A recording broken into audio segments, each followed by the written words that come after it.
Hello, my name is Victoria. For 30 years, I lived a life most people only dream of. Private jets, vintage champagne, and a sprawling estate inherited from my grandfather. Our name, the Hawthorne name, meant wealth, power, and prestige in this city. Our family business, Hawthorne Global Assets, controlled everything from real estate to international imports.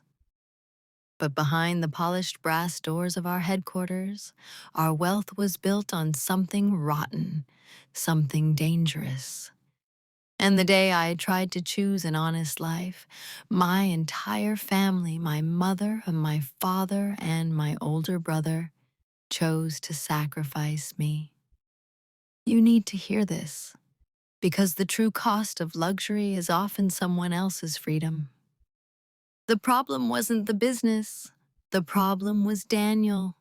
I met Daniel Hayes, a quiet, brilliant forensic accountant at a charity gala I was forced to attend. He was everything my family despised: self-made, ethical, and, worst of all, he asked too many questions. When I introduced him to my father, the patriarch of the empire, the tension was immediate. My father, with a chilling smile, asked Daniel what he did. Daniel simply said, "I find the truth buried in the numbers." My father replied, "We prefer our numbers to remain private." As our relationship deepened, Daniel started noticing things, little things about the Hawthorne business that didn't add up. Why did our import shipping logs always show 20% more volume than our sales reports? Why were our overseas accounts funneling money through shell corporations with names that changed every 6 months? Daniel never accused. He just observed. And I, blinded by love and conditioned by privilege, defended my family's aggressive accounting strategies. Then I received the engagement ring. It was a massive, vintage piece, but its shine quickly faded under the weight of my family's ultimatum.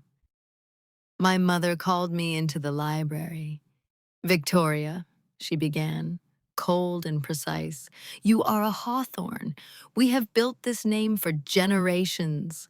Daniel is a threat to the foundation of everything we own.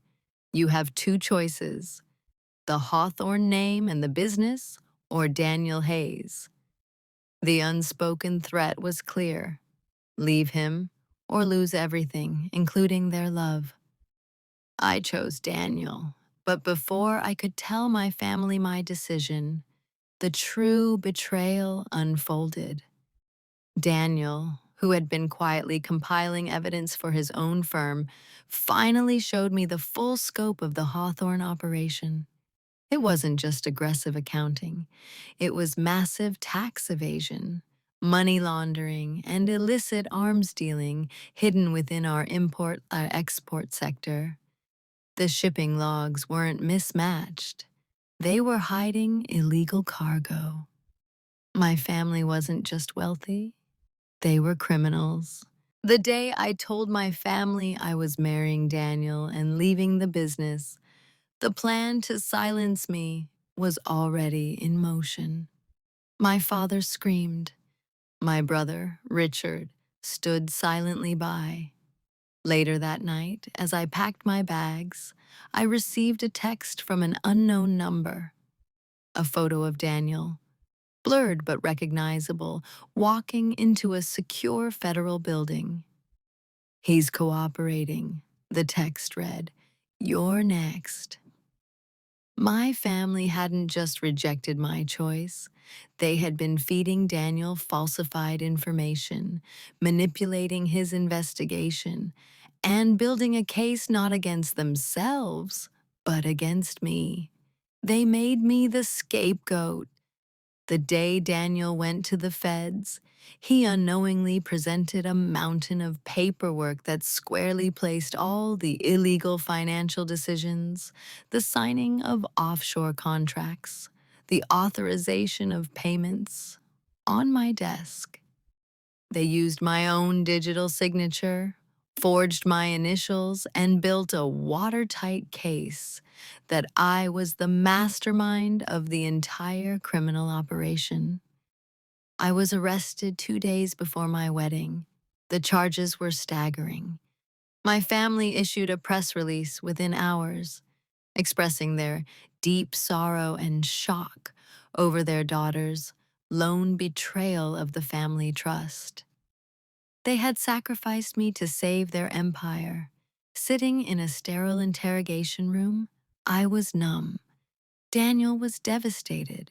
He had helped put the woman he loved in cuffs, but the betrayal cut deeper. My mother wouldn't take my calls. My father sent his corporate lawyer, a cold man named Mr. Finch, to represent me. Finch's instructions were clear. Plead guilty to the minimum charges and protect the Hawthorne name at all costs. He wasn't there to save me. He was there to manage the cover-up. That's when I realized the true extent of their depravity. They thought I would crumble, take the plea, and disappear into a white-collar prison for a few years, protecting their secret.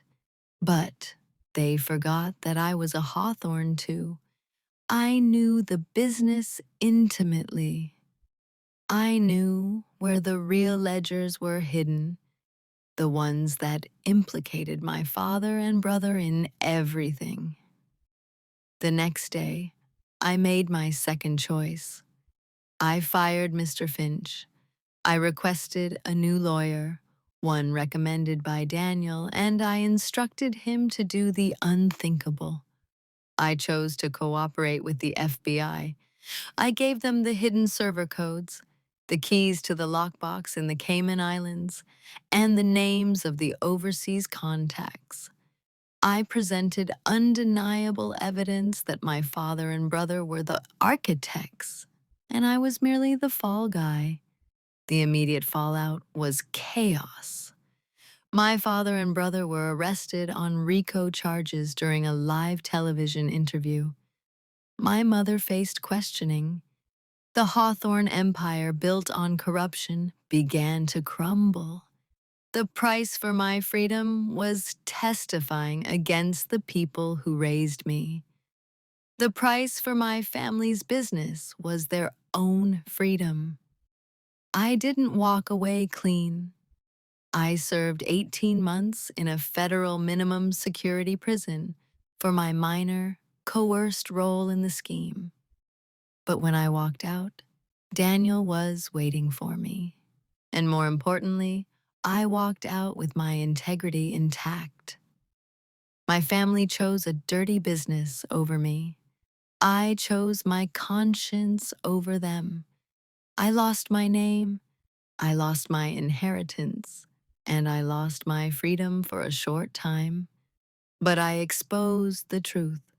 And watching the Hawthorne name, that symbol of my gilded cage, finally shatter was the sweetest revenge of all.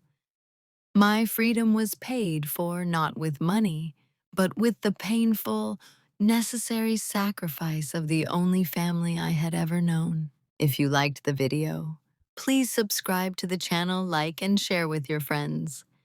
Your support is my greatest inspiration. Thank you.